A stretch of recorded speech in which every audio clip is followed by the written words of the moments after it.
It certainly didn't. So we'll see exactly what happens straight away. Nunu being banned away from TBQ. Yeah, I definitely understand that one. And it had a lot to do with the Blood Boil there onto Callista as well. Not only giving her more attack speed and more damage, but so much more maneuverability. And Imp just went off in that game. He was legendary very quickly. And LGD, they're going to ban away the Callista now on the blue side, not wanting to pick it up first pick. Yeah, so not first pick whether they think, and they don't want to let it to go through with the second round. Also, the fact that Nunu's gone might be something towards it because the attack speed steroid's so important. So might look to play the mid-game AD carry battle against Uzi this time around. Casson and Azir and Urgot round out the bans, and wow, straight away TBQ jumps on that Sejuani. Yeah, Sejuani immediately picked up. We'll see whether TBQ is going to be able to use that to great effect. We've seen it pretty brilliantly used, but a lot of these early game junglers have still been effective and going, waste no time locking away that Maokai. Yeah, but Trundle is still available, so we'll have to see whether the last ban that came through from OMG is justified. Econ actually taking a good hard look here at Hecarim. Janna's also been picked up, so Cloud will be on this one. Janna again. Yeah, back onto that champion, of course, might like it still against the cannon. Of course, without the Fate's Call, doesn't have that way of re-engaging after getting monsooned away. And Imp, thinking about the Sivir, we've seen Sivir, of course, in the series that we cast earlier today. Legend Dragons used that beautifully against Gumty. And already, this is bad news. If they lock in an Annie and something that can really go with the rest of the team comp here, there is such heavy engage already coming out of LGD. Look for Uzi to play something that has an escape. I wasn't thinking something along the Eyes of Ezreal because that's maybe a little bit too extreme, but the Jinx would surprise me. Yeah, Jinx is an interesting one. Loveling, thinking about the Rek'Sai, has had a whole lot of success, especially early on in the season, and we've seen Rek'Sai's be used so beautifully. And Uzi, thinking about actually going back to the Tristana, 1 second to go, and that one's going to be locked in, of course. Oh, actually switching over to the jungle, Gragas as well as Loveling. And Uzi, pretty confident with this Tristana. It's an interesting pick. Makes a lot of sense. A whole load of no buttons coming through from OMG. They've got the Gragas ultimate. They've got the Monsoon that can come through. Not to mention the normal NATO and the Uzi ult. Just so many things to get this team comp out of your face. Means that they need to go a little bit more pickish, a little bit more control. That's where the Orianna comes through. Godfrey, amazing on that champion. And PYL, he actually might look at Nautilus. I'd prefer something that could set up people in unique positions, maybe create paths through obscure structures, stun people against walls. I feel like something, yeah, come on, man, he's not going to play Bard. It's just not going to happen.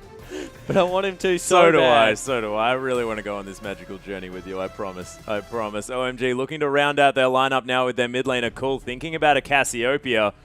And at the moment, judging on these picks, it does look a lot like no buttons versus go buttons. Yeah, it certainly does look to be that way. And we'll have to see whether Akon sticks with his summoner spells because he's actually got the Ghost. And I'm not expecting it because we don't play standard over here. And that looks too much like a standard summoner spell. Maybe he's actually playing Singed.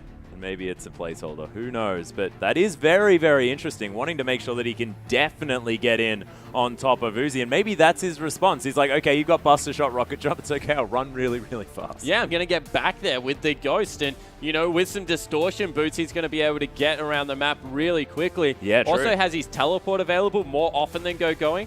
And it makes a more attractive option coming through there. So we'll have to see if that is exactly what Acorn is going for. But he swapped over at the last moment. Oh, he's going to grab the Smite in the end, ladies and gentlemen. It is going to be the Skirmisher's Saber in that top lane with the Cinderhulk. And Akon, you can see there going against the tree, picking up a very comfortable champion there as TBQ versus Loveling, the tank battle, Gragas versus Sejuani. Yeah, Gragas a little bit better early on, so we'll see if Loveling can get ahead. Godby once again on Orianna, Cool on Cassiopeia. That's a skill matchup if you ever saw one. Cool needs to play it well. Yeah, he certainly does. PWL and Cloud there. Janna versus the Nautilus, and engage versus disengage. Definitely on both sides of this 2v2 situation. You've got Sivir, who just wants to go forward with all of the boomerangs. But ladies and gentlemen, let's waste no time. Let's get into game 2.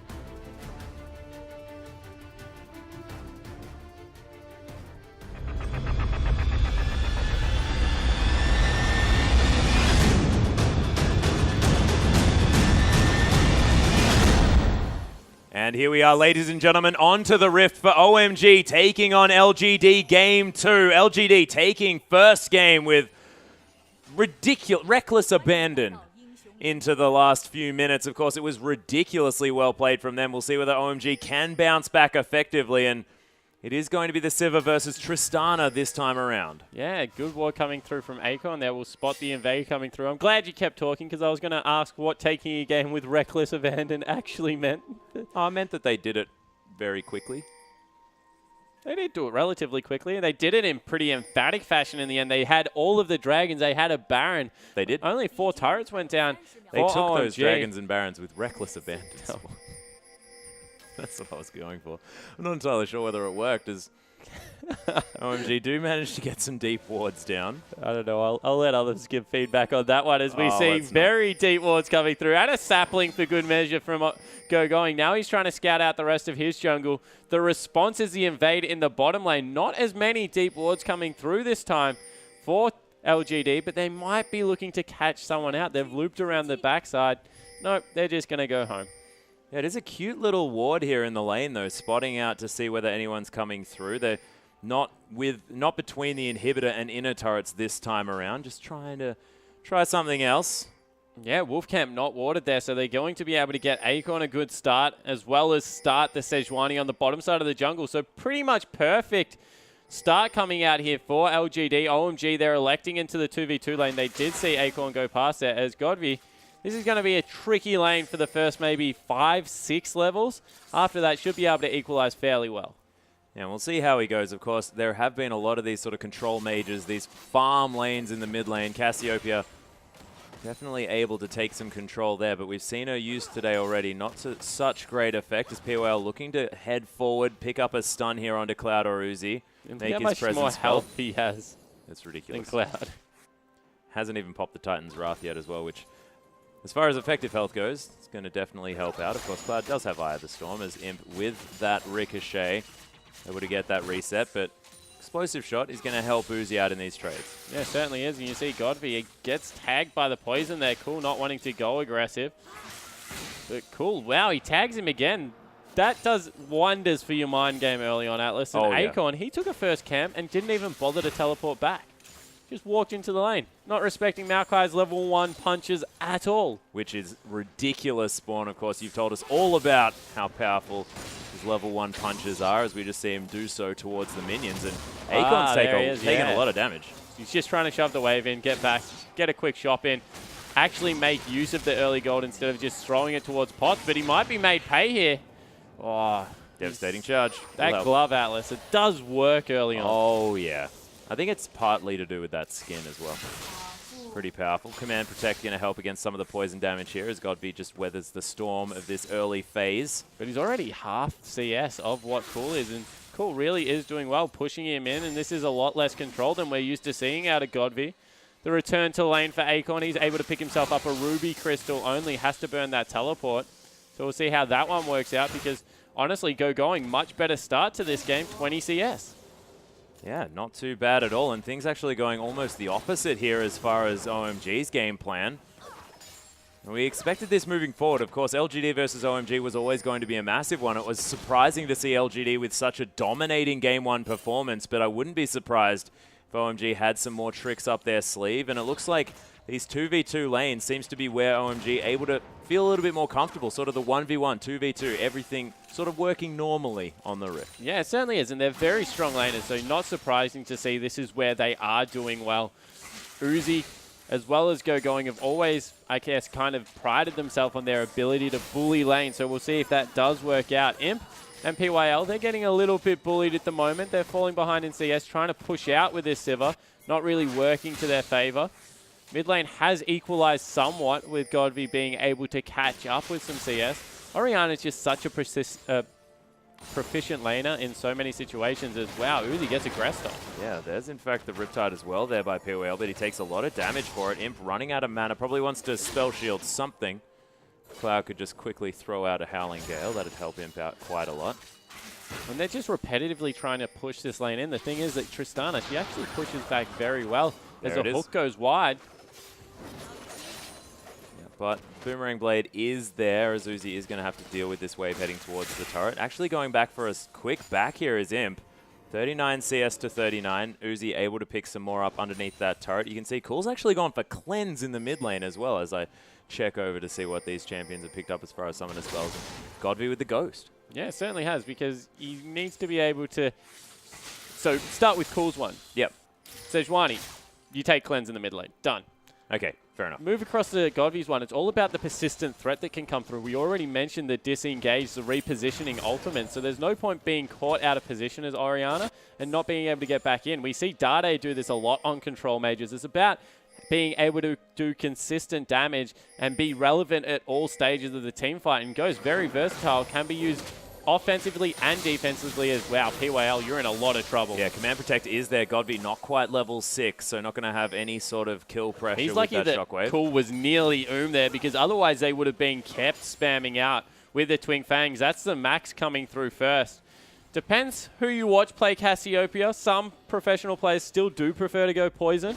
Yeah. Helps you shove wave out much better than what Twin Fang does, but Twin Fang, as far as trading goes in lane, is just so brutal.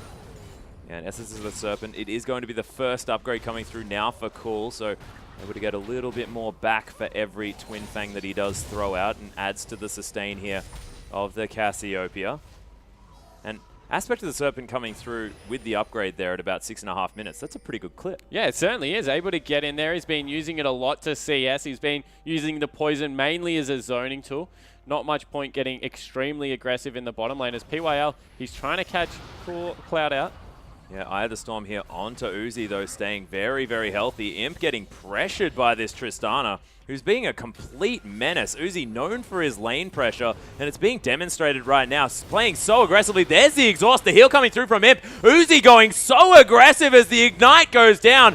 There's the flash through from the Arctic Assault. Actually goes over Cloud. Beautifully played, but they don't manage to get on top of Uzi, who throws out all of his summoner spells in order to survive. But man, Imp held onto that flash for so long. Yeah, he certainly did, and he held onto the potion through the Ignite as well, so able to get that one going. But every single summoner spell, with the exception of PYL's flash, was burnt in that trade. So next time either jungler comes to visit, whether it's Gragas, whether it's TBQ, now that he's hit level 6, you feel the effects are going to be much more explosive. Yeah, and this is the ridiculous thing. Uzi versus Imp. This is the massive matchup here in this game, and they are so even as far as that farm is concerned. Of course, Uzi able to catch up, extend that lead just a little bit while Imp is no longer in the lane, but he's going to head back as well. Imp might be able to pick up a few of these creeps that are going to hit the turret and then shove back through. This game very, very close, as Godby's going to get a cheeky attack dissonance combo off onto Cool. And we'll have to see if Uzi's doing his usual thing. He had about 450. He does. He goes and he builds up his boots instead of anything else, going for... Wow. There's the flash twisted advance onto Govy. Loveling's here as well as Govy flashes out of the way. Oh my goodness, Cool. There's the ultimate as Acorn comes around the back. They pick up first blood here. TBQ grabs Cassiopeia as Loveling now going to try and body slam his way out. Nice devastating charge. The dredge line at max range, and Going's going to fall as well. And LGD, what a brilliant answer to that gang. Yeah, they certainly were able to get it. Good counter again coming through from TBQ, even though immediately cleansing the ultimate from Sejuani was cool. He wasn't able to get away from the Hecarim, who just dove onto the backline. And this is the thing about Hecarim. He's unrivaled at getting onto a priority target and completely eradicating them. It's just annoying how much movement speed he has with that devastating charge. The fact that he knocks you in a bizarre direction with his ultimate, very hard to reorientate yourself. And in the end, Cool wasn't able to do it. Very short range, made to pay. Yeah, and Acorn is so fantastic at using that devastating charge in order to get the player exactly where he wants them in these fights for his team. He devastating charged, I believe it was going right back into the max range of POAL's depth charge. Yeah, certainly did. Dredge lines. Yeah, certainly was able to set up the hook, is what I think you're trying to say. I believe that was what I was trying to precision as well. Actually, TBQ stole away that blue buff from Godby, so that's not good news. And Going, he's gone for the Ninja Tabby. against Hecarim, who's got a Barmy Cinder, so honestly doesn't do that much physical damage at the moment. Going to probably be trying to burn this tree down with fire as opposed to chopping down with a scythe. Acorn used to that by playing the old Rumble. Yeah, which is, I had a scythe and a wheat joke versus a tree, and you just completely... Oh, man, sorry, I just realized what you were going for, but it's hilarious. Oh, man. Maybe when we're live, you can go for it. But here's going to be the ult used in the mid lane. There's the Shockwave. It's cool. Doesn't take too much damage, but, man, the Dissonance does some work. And Godby locks that one down. What? Okay, TBQ's just going to die to the turret. Loveling is going to come through here as well. Cloud going down very low. Imp gets exhausted as PYL does have the explosive shot on him. Not a lot of mana here on this Nautilus, but Cloud super low as Imp trying to get the damage down. And they're just going to continue shoving this wave, and LGD looking to have some control here on the bottom side. Yeah, they certainly do, and it's all about PYL getting super aggressive. You can see he just roams out. Oh, nice Howling Gale as Uzi has to deal with all of these creeps here as well, but he's going to be able to get rid of them. Either Storm going to help him out as Cloud doesn't really want that melee minion attacking him, and it's bothering him just a little bit as he auto-attacks it down. Good gank coming here through from Loveling. Has been spotted out. Won't be able to get there in time. Instead, trying to pick up a Raptor camp. Now he might be the one that's being caught out. Yeah, Glacial Prison not quite here yet as TBQ going to be able to at least secure the Raptor camp. Godby going to take down the Wolves here as well. Definitely into agriculturalist mode for the Orianna. Wants to catch back up in this farm as Cool does have a slight CS lead. Yeah, so able to get a kill and a couple of assists is Godby, but Cool with that, I guess, misplayed turret dive in the end coming through from TBQ as we see how much damage Uzi does to structures at this point in the game. Able to rip through that one. Yeah, really that's dead. Equalize the lane again in mid. You thought that it was maybe going the Orianna's favor. Has some dirty farming now coming through from Acorn. Needs to get that done because Dragon is back available and soon, and you feel that with the teleport advantage going to have, needs to be able to push out the wave, rotate around the map, also doing some counter jungling for himself. That's quite cute on the Smite Hecarim. Yeah, didn't actually manage to smite away the Raptors, which would have been very, very cool, as he doesn't actually have a sweeper just yet, and might give him a makeshift one heading towards this Dragon Pit.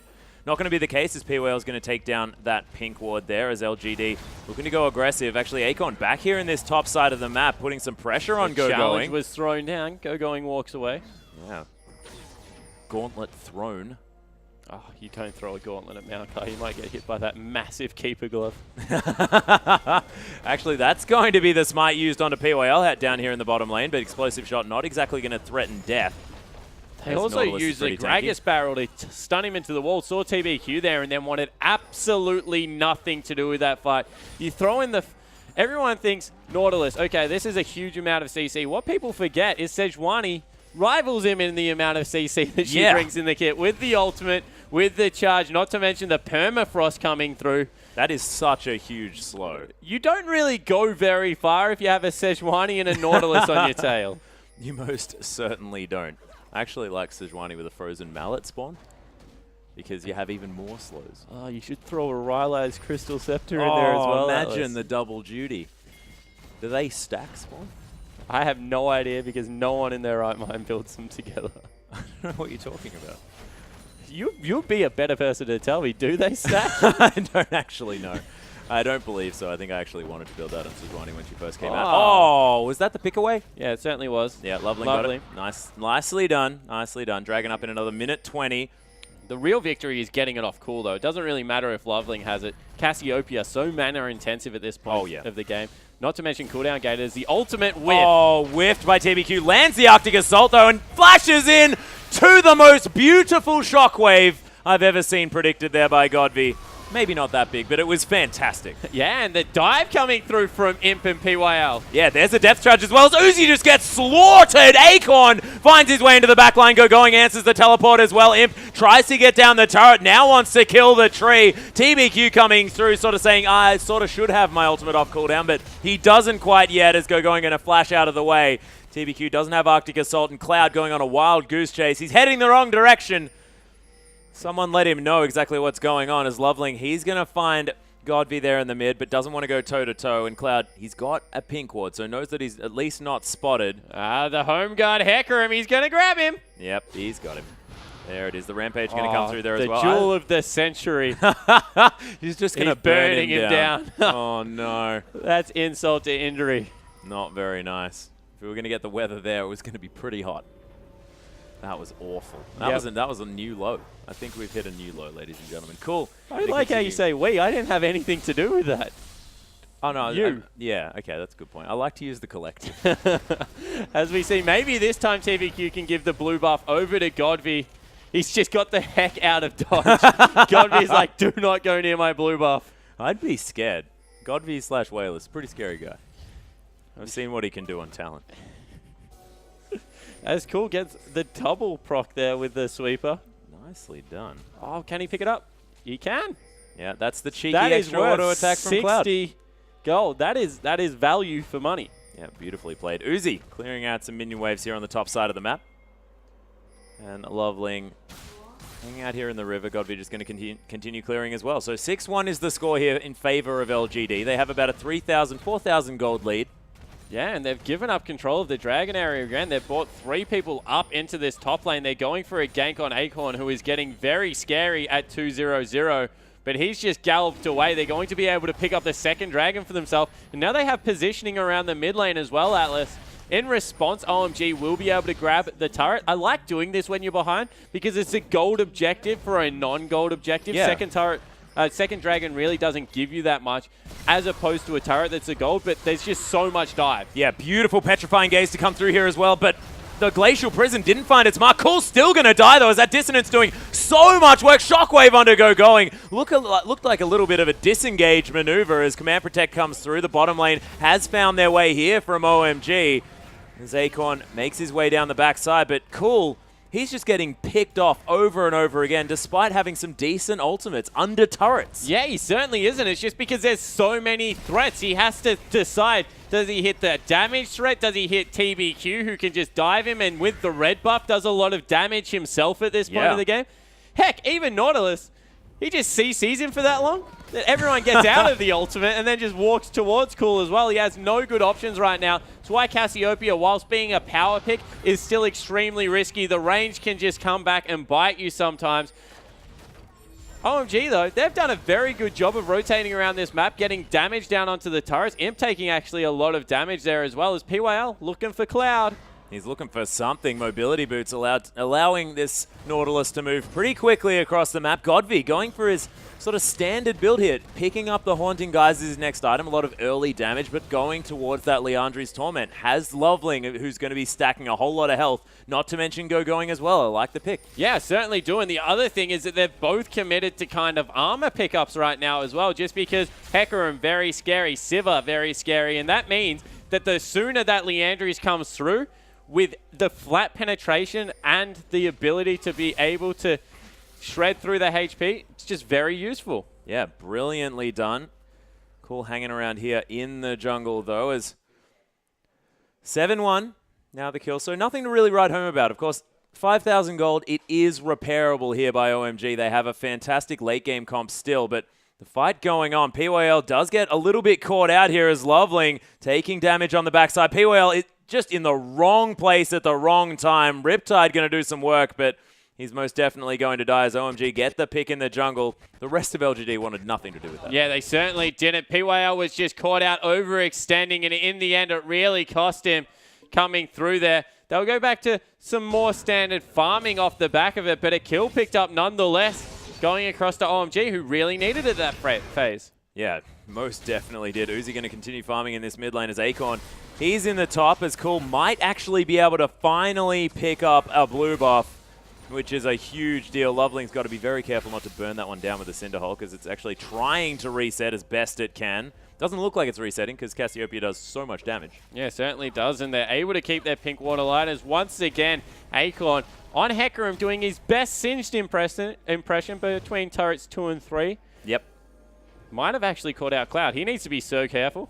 Yeah, Devastating Charge has been popped. Talongale not going to find the horse, but is going to zone him away just enough as LGD. They do have a lot of vision here in this topside jungle. Before PYL sacrificed his life so valiantly, he did manage to get some vision down. Certainly did. I think he would have preferred to do it without dying, but, you know, beggars can't be choosers sometimes, Atlas. No, they can't. Sometimes sacrifices have to be made. The Rift is a dangerous place. Unless you clear love, where it's relatively safe. It is relatively safe. Acorn is just going to find Lovely. Going. I apologize. Just a little bit here in the top side of the map as Uzi rocket jumping his way away. LGD with some control here. Lots of very aggressive vision. No vision for OMG in the enemy base. They know they are definitely falling behind just a little bit at this phase, but I don't see LGD really falling off. Of course, we've had this Sivir argument over and over again, but there's no argument when it comes to Hecarim and Orianna. Yeah, exactly right. So it's not even the scaling part of the composition. Doesn't really matter at this point because they've got tank busters in the other lane. So whether Sivir is a tank buster or not, really irrelevant to this point. Yeah. Going to do fine damage late game regardless, as they've now moved people into the top side of the map. And this seems to be a recurrent theme across the games. LGD, they explode in the early game, pick up a lot of early kills, and they're happy to slow play it, build up their objective, leave a minute until Dragon, so they've gone up into the top lane. They'll pick that one up, go back shop, pick up the third Dragon of the game, you assume. And OMG so far haven't really had an answer for it because LGD, they're controlling the objective so well that even if they get a random kill, all the lanes are pushed out. They can't get anything in their favor for it. It just becomes one death. Yeah, and it just looks like LGD know exactly what to do if they get any sort of lead in the early stage of the game. And then it's all just textbook from there. We've seen this go the opposite way for a lot of these teams who sort of flounder around. But LGD, the complete opposite of that. They just shut out their opponent. Yeah, certainly are looking to be that way. EDG and IG, for me, have been the two teams when they're ahead look the most impressive. But LGD trying to make the same case. There's three people now collapsing onto Acorn. He needs to try and get away. Yeah, he does not have Ghost, of course, ladies and gentlemen. Did use that one before. Onslaught of Shadows is going to be here. But he is going to die. You assume the jump came through. Buster shot. Probably die. Look, he's dead. One way or the other. Imp is going to be able to take down the top outer turret as OMG actually in position for this Dragon exactly when it spawns. TBQ is around the backside, wants to try and find himself a steal. There's Godby is here as well. Cool's not here, no teleport available. They're pinging out a ward behind for a teleport. TBQ's gone in. I reckon they can fight this still. Yeah, they're actually going to reset the Dragon here at the same time. The Flash manages to nail it onto Uzi after the rocket jump as Acorn can't really be stopped with that home guard boot engage. They do take down the Dragon. That is the 3rd to none here in favor of LGD, and they trade it for a teleport. Yeah, so they're able to grab the Dragon and the top lane turret off the back of Acorn dying. Definitely in their favor, and wow, Atlas, it just seems like that they can't do anything wrong. Even when OMG get a pick, it goes against them. Yeah, and they may have got a pick. They also had perfect positioning around the Dragon as soon as it spawned. The bottom lane was in the top side of the map. That generally means, okay, we've got a Dragon, but not going to be the case. TBQ just Arctic assaulting over the wall and causing so much disruption, and immediately OMG back away. Yeah, so they don't want to fight. That seems to be the objective right now. They want to scale up in the late game, and we saw King try and run the same tactic yesterday, and Snake ran over the top of them in the games that they were winning just because they were able to get this early lead. So seems to be a recurrent theme. OMG not learning from the first game, not picking for any mid-game semblance of fighting apart from maybe the Cassiopeia, who just got bullied in lane to the point that now she's not even stronger than Godfrey on Orianna, who's 2-0-3, 40 CS up, has a plethora of advantages, now picked up a Leandri's Torment. And a blasting one. This is silly. Just looks like everything is aligning for LGD and not much of an answer yet coming through for OMG. I mean, the one thing that they can say is that Uzi has a CS advantage. I mean, he hasn't died too many times as well, and Imp doesn't have sort of the same snowball that he picked up in the last game. But this game isn't about the AD carries. It's exactly what you're talking about. It's the fact that Cool, 1-4-1, he's been preyed upon. 30 CS behind as well as Godby. He's freshly shopped, almost at 3 items. The 3 items that Godby has looked the most powerful with in a lot of his Orianna performances thus far. And he's been more than happy to pick up this champion back-to-back in this series, and he just looks so comfortable. Yeah, certainly does, and they're able to once again steal away the blue buff. If anyone face checks this, it's just going to be bad news, because the amount of catch that comes through from Nautilus and Sejuani at this point is just ridiculous, and they're able to shred the whole bottom side of the jungle while sending Acorn back for farm. He hasn't even got a teleport. They just know they're not going to be engaged on. Yeah, he's going to take down the Rift Scuttler here as well, make sure that they have some Baron vision. OMG do know exactly what's going on with the ward that they have placed around that area. Acorn now with the Cinder Hulk and the Trinity Force at the same time. Home Guard enchant already completed. We'll see whether he does decide to complete the Spirit Visage a little bit sooner rather than later. Of course, a lot of magic damage coming through from OMG, but he just wants to kill Uzi. Yeah, he certainly does. That's his job. He wants to get on the back line. You see also the fact that 2 Frozen Hearts are going to be picked up this game. Yep. That's completely massive. They're just looking to shut down one part of the composition. Cassiopeia, Gragas, Maokai, they all do magic damage. No magic resist being built up. They understand exactly what the carry part of this composition is. It is the Tristana. Just kill the Cassiopeia. She does 0 damage dead, not a Karthus, and be able to dominate the rest of the game as they're trying to once again collapse onto this Hecarim. But this time, you don't think he's going to be caught. No, not going to happen this time. Devastating Charge going to get him to safety. Does have the ultimate in case something crazy does happen. And OMG looking for something more. TBQ was around there as well, but is just going to secure yet another blue buff here for Godby, who's going to pick up the second one in a row. Seraph's Embrace for Cool has transformed, only going to proceed to get more and more powerful as this game goes on. Of course, Cassiopeia scales fantastically into the later stages with that aspect of the Serpent, but the part of her kit that never scales Atlas is her range. Just never gets longer, and it's not the fact that Cool's not doing good damage. He's always going to do good damage. It's the fact that if you get Nautilus altered, if you get Sejuani altered, there's just so many tools to currently deal with the Cassiopeia that never going to be in a point to do that relevant damage. Going to get exploded before she can get anywhere near the team fight. Well, it has been happening over and over this game, exactly how you say, but see whether Cool can maintain positioning. Not going to happen. Depth Charge going to come through. Flashes out of the way, but TBQ, oh my goodness, that dredge line was wonderful. Petrifying Gaze going to land onto the 2 tanks. It's POL. He's going to get shredded. Uzi picks up that one. As Godby coming around the backside as well. LGD looking to try and pick something up. Of course, it is a 4v5 at this stage. We'll see whether OMG can rally in this one. Acorn taking a lot of damage. That's going to be the ultimate onto only Cool as Godby managing to skip out of the way. Imp is going to die though as Loveling picks that one up. Command Protect onto TBQ. Uzi forced to flash out as that's Hecarim coming through with a massive one as TBQ going to fall. Godby and Acorn the only ones alive, but they're still going aggressive. Godby so healthy and no one else has any health. The Dissonance going to come through into Loveling. He's pretty tanky. He's tanking up everything. Eventually falls down as Miasma trying to do some work on the LGD members. And Acorn, man, he is unrelenting. Does not want to stop fighting. Yeah, he certainly doesn't. Able to get in their face at every point of that team fight. You felt with Imp going down so low early, the fact that they were able to turn onto PYL, it was going to go in OMG's favor, but the Hecarim, the Orianna, these are the 2 real carriers. We keep talking about it. They just supplement each other so well. Yep. Acorn able to frontline. Orianna able to make up for all the lack of mid-game defensive stats with the Command Protect, able to get him into the fight more often with the Dissonance. Godby and Acorn just played that team fight so well. Yeah, it was beautiful work. And one thing I want to know is whether that was bad target selection from OMG or just fantastic aggro juggling coming through from LGD. There's just not a priority target on LGD. Anyone you hit at this point in the game is a good target to hit as OMG actually start up the Baron. This is desperation territory. On top of a pink ward. They're just doing it for speed and they're going to be able to grab it.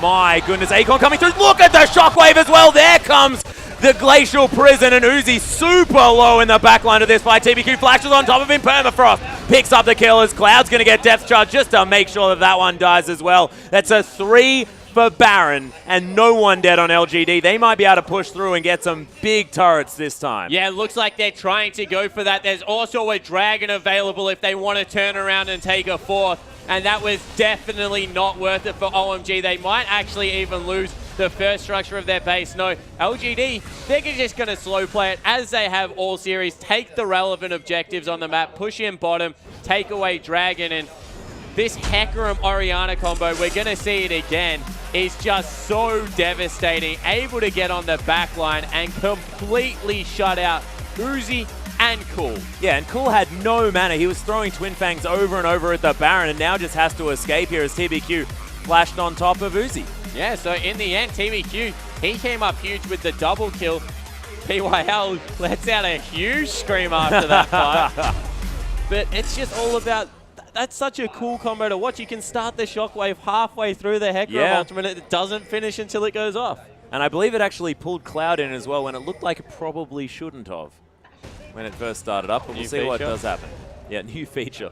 Uzi doesn't look too happy. 1-3-3. A lot of what LGD is doing seems to revolve around shutting down that man, and you can't really blame him.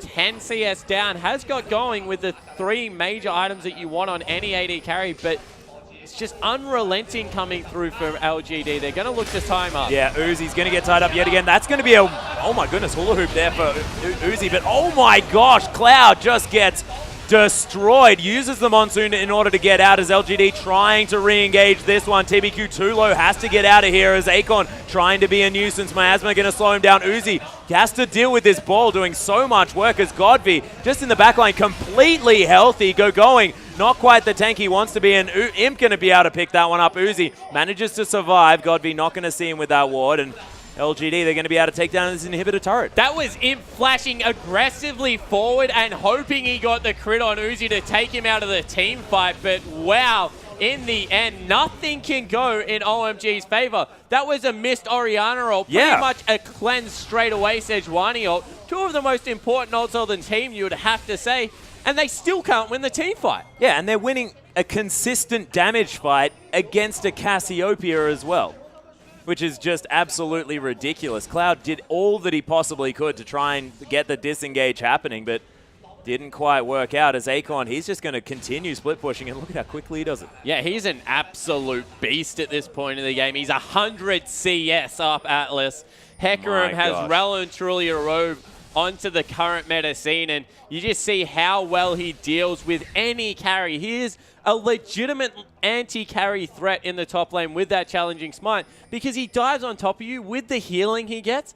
You just do no damage to him. Yeah, there's no way to peel this guy off, and look, oh my gosh. Uzi almost got discovered as Akon didn't quite see him quickly enough. He still might have him.